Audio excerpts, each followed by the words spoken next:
Welcome to Resourced and Resourceful Leadership, a podcast for people who care about the world and their impact in it. I'm your host, Dr. Christine Pettit. Thank you for listening in today.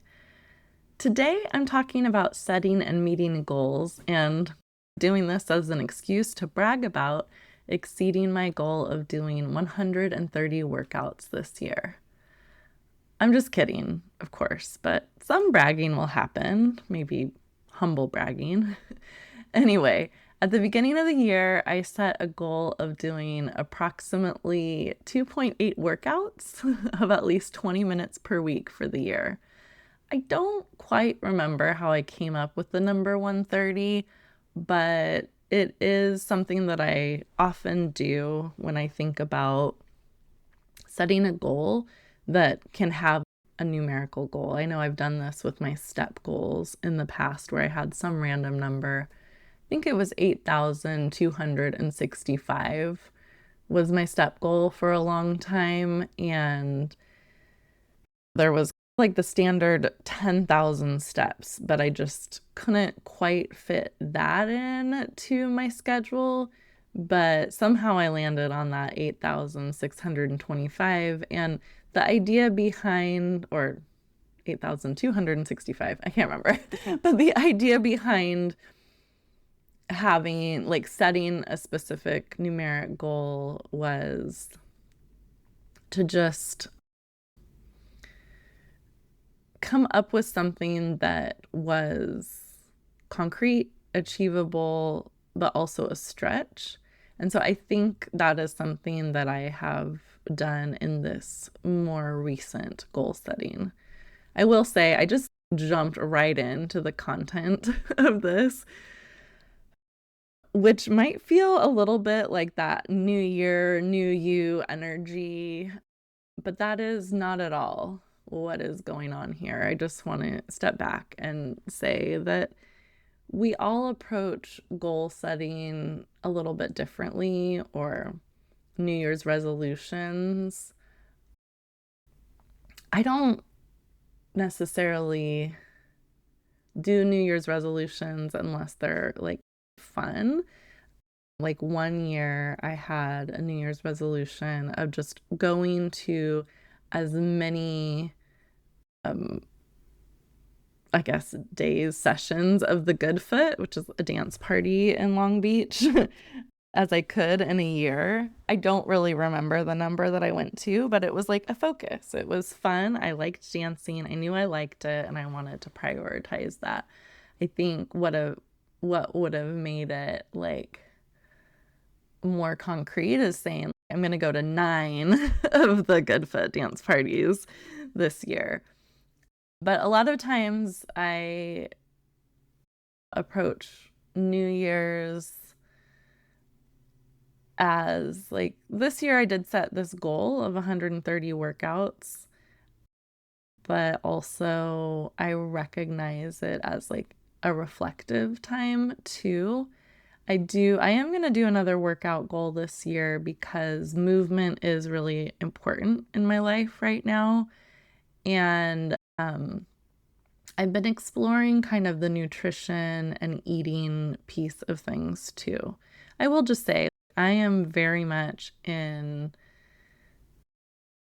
the midst of perimenopause. My weight has been rapidly, for me, increasing over the last few years. And I'm not really into tracking my food. I feel like I can only track so many things at once. But I'm not into tracking like that, calorie counting, anything like that. Nothing too rigid. But I do know I have some habits that I need to shift. I can't get away with just eating whatever I want to and whatever's in front of me like I have for most of my life. Though at times in my life I've been vegetarian and pescatarian. So anyway, but I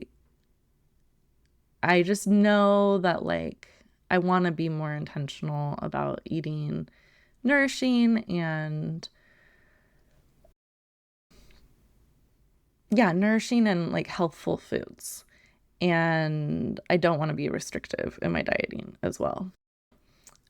This is a little bit of a tangent, but just to say that is not a goal that I'm going to necessarily set something concrete around, but my intention this year is to explore intuitive eating and to learn more about that and see where that might take me. But I have this general idea that I want to focus more on my nutrition and nourishment of my body. And that has to do both with physically, like my weight, but holistically, the way that I think about how I feel and disease prevention. Diabetes runs in my family.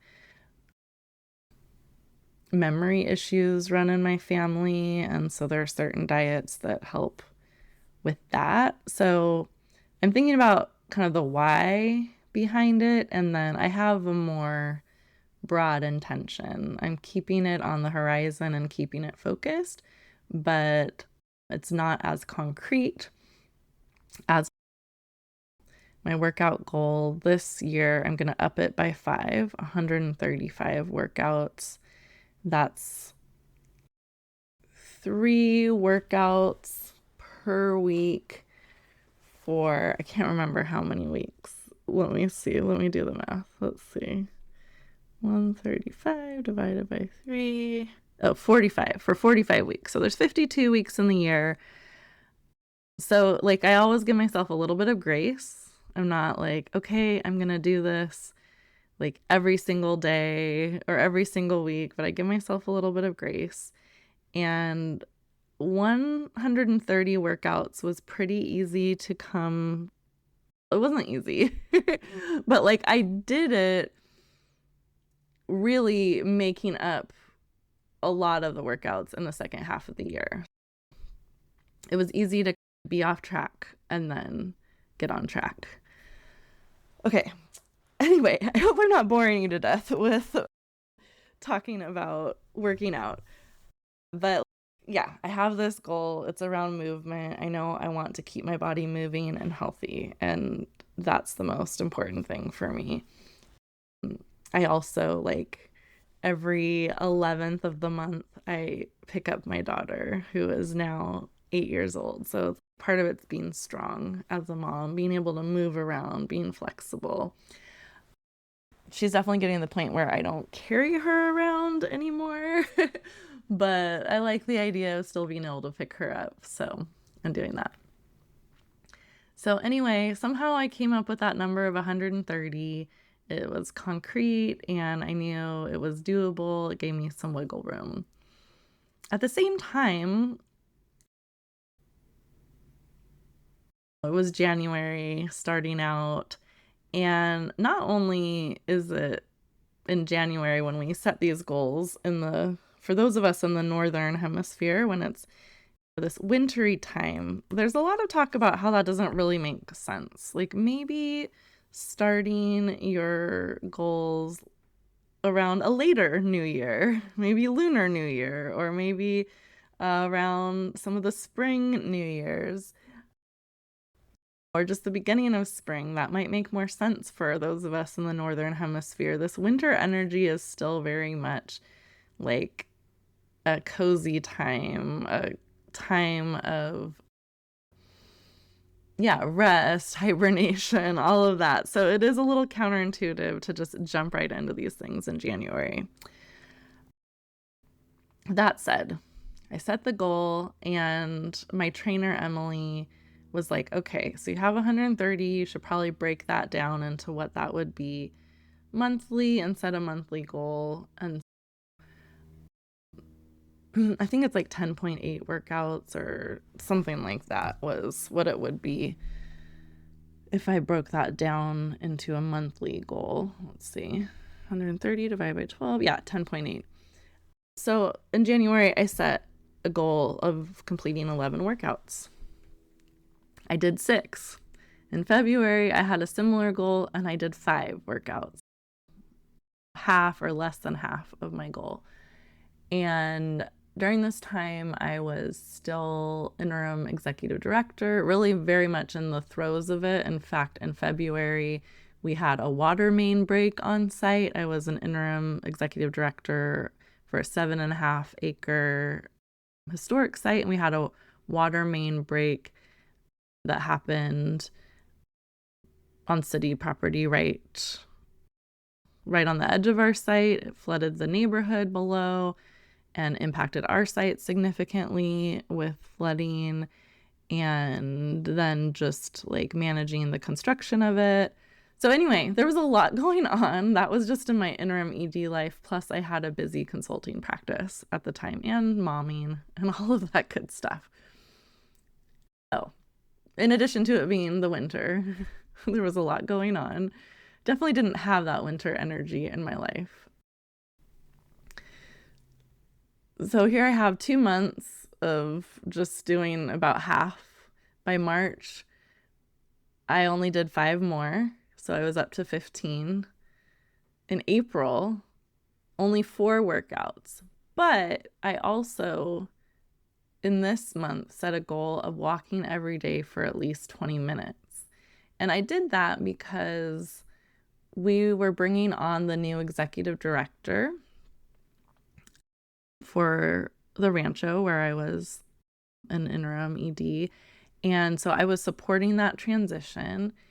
And I knew I had been just sitting a lot over the last few months, sitting a lot, working really late nights, often working until the wee hours of the morning, or waking up in the wee hours of the morning and starting work early, or like in between. And I wasn't moving a lot. I wasn't doing my workouts, but I also just wasn't moving a lot. And so I was like, okay, I want to start moving more. So I'm going to walk for at least 20 minutes each day for the month of April.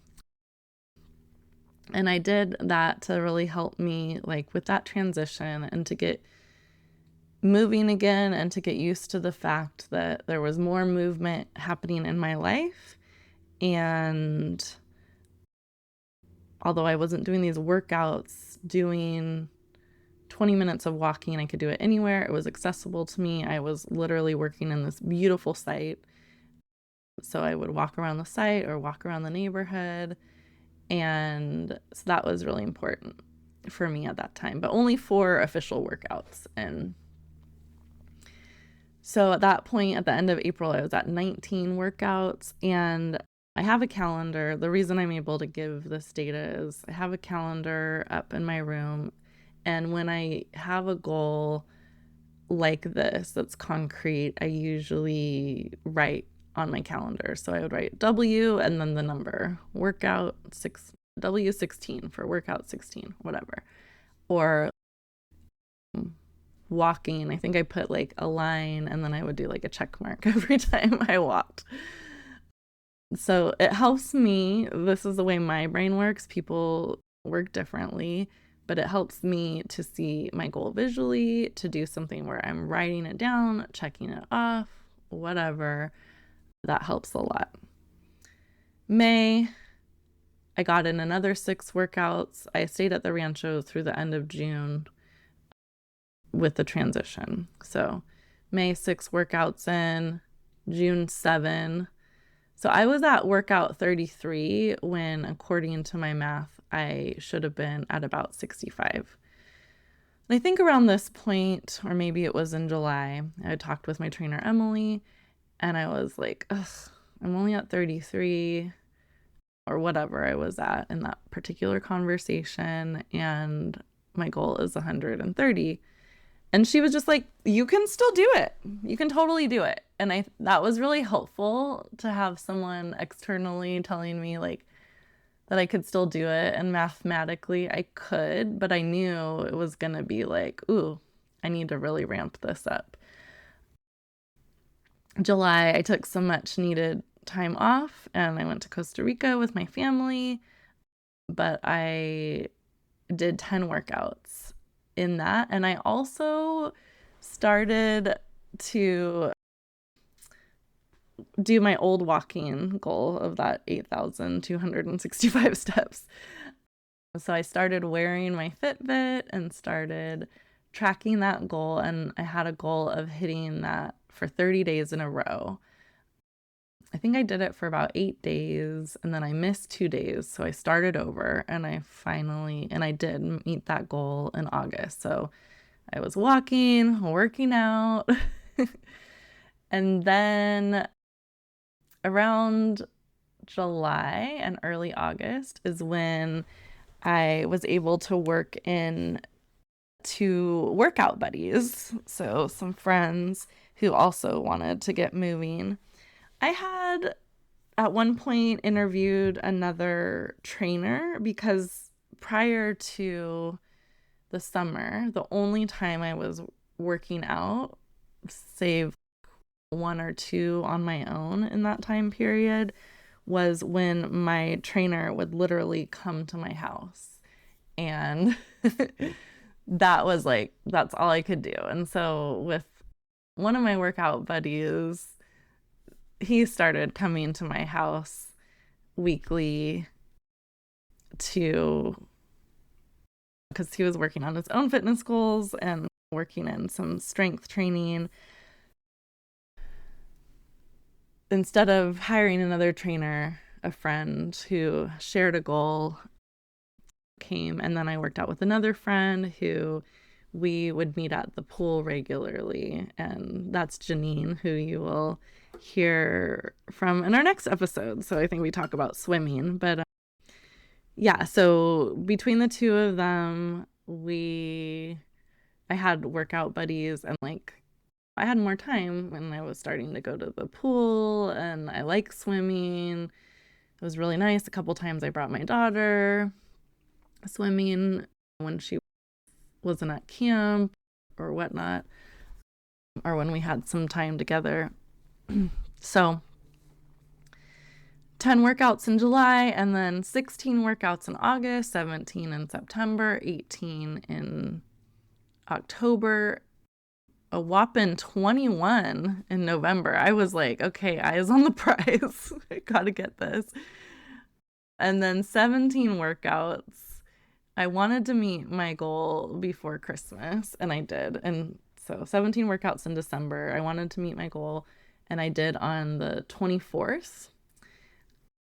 And then I even squeezed in an extra workout yesterday, which is December 30th at the time of recording.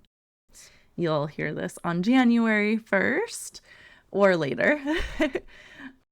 But so yeah, I'm closing out the year having done 131 workouts. And really, I did more because that didn't include physical therapy, which I've been doing for about a month. And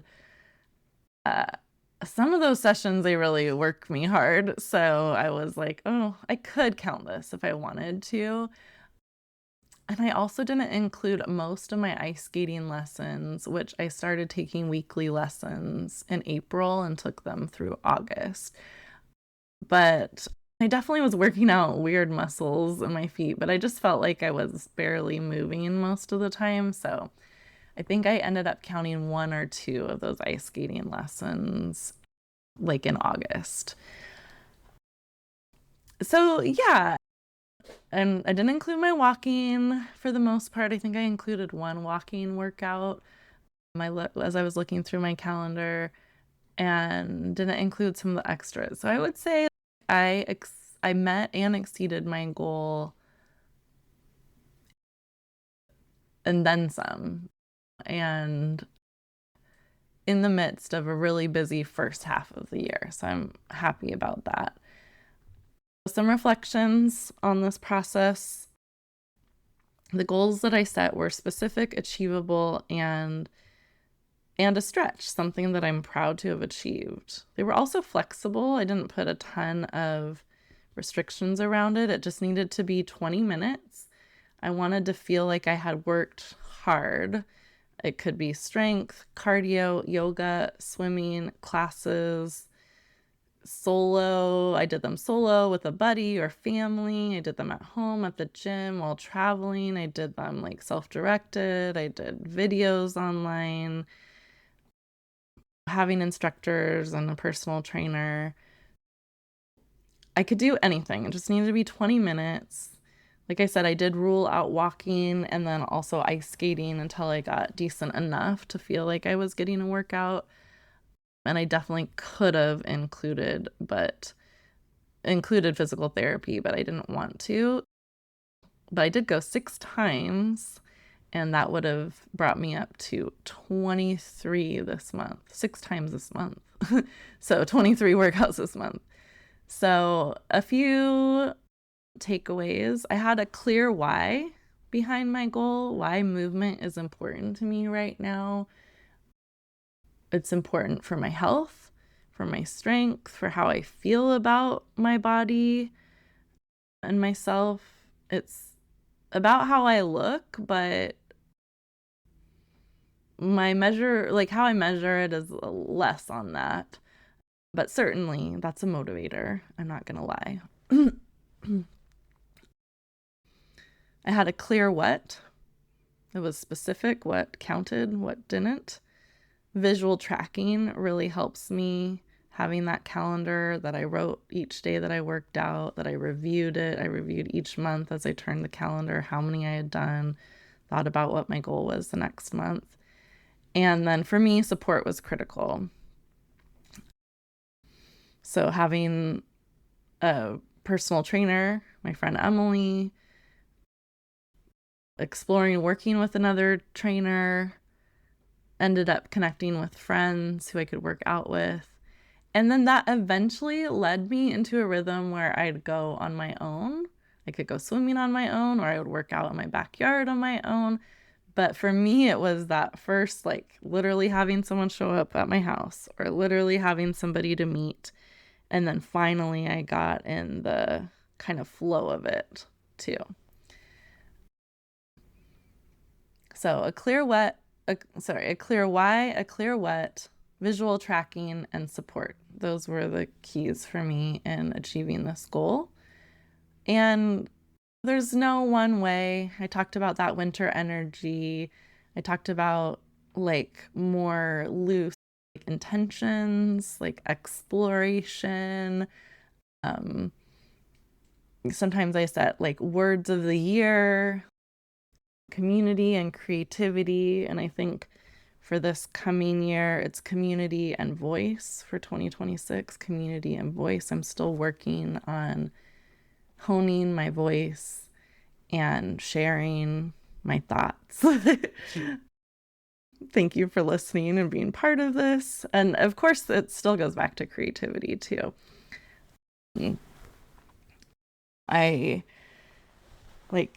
have intentions around parenting and certainly had a lot of accomplishments in business this year, but I didn't have this workout goal is the most concrete example of a goal that I set and met in 2025.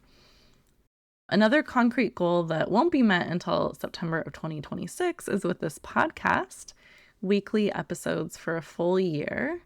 And I'm well on my way with this in my 18th episode. Yay!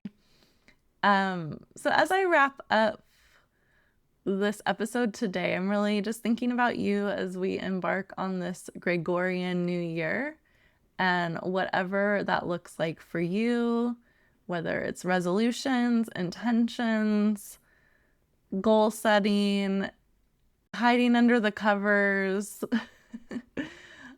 I'm just wishing you all of the best. And if you want support with any of your goals and you'd like to explore coaching with me, you can book a free consultation at my Calendly link, which is calendly.com/Dr. Christine Pettit /consultation. I don't expect you to remember that, so I will link it in the show notes.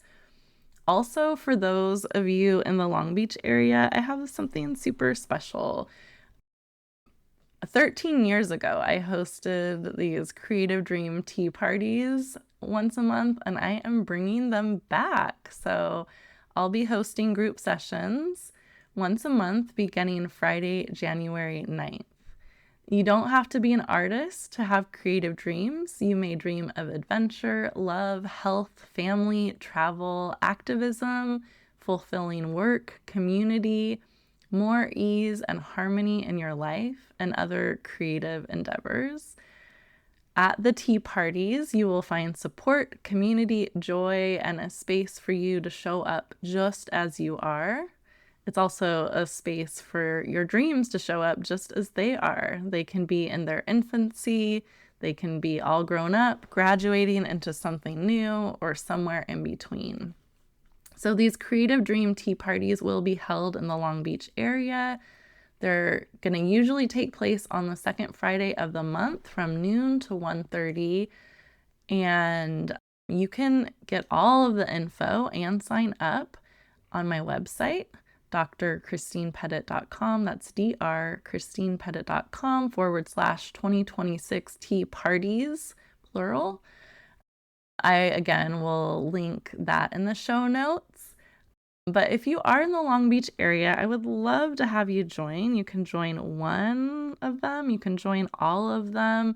They will be a series that builds on one another, but you can come to any of the sessions. You don't have to come to them all. Each one will be valuable on its own. So again, the link to my Calendly if you'd like to book a free consultation, or the link to the tea parties, those will be in the show notes. Next week, I'll share a conversation that I had with one of my best friends, Janine Pierce. Janine is an incredible person with an incredible story, so you won't want to miss that interview. And in the meantime, to support the Resourced and Resourceful Leadership podcast, please follow or subscribe to the show, leave a 5-star review, and share the show with a few people who you think would appreciate it. Also, share on social media, please. And please check out the link to SpeakPipe in the show notes. I'd love it if you left me a message. Thanks again, and take good care. Sending you so much love in this new year season.